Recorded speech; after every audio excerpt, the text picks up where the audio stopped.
Langsai hutang PT-PTN dengan emas.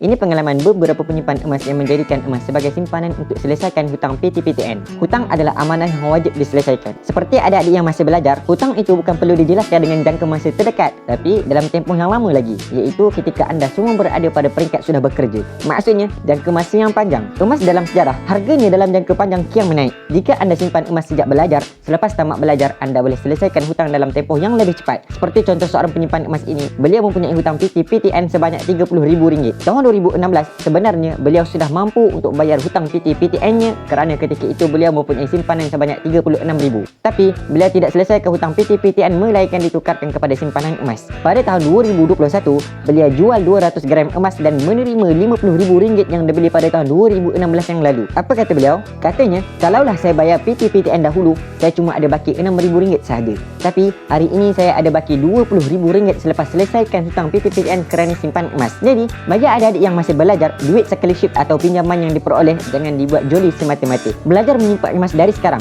Bagaimana caranya? Ikut 6 langkah ini, iaitu yang pertama, buka akaun emas Gap dan daftar percuma sahaja.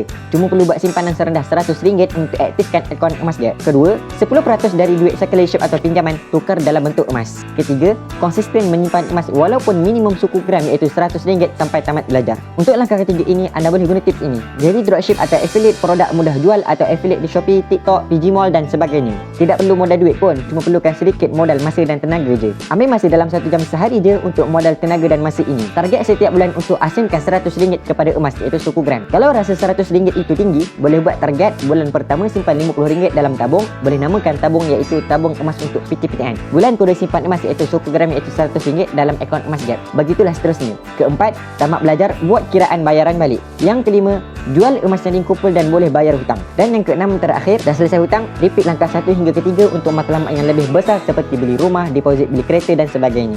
Part 1, jangan lupa like, share, follow dan subscribe. Kemas.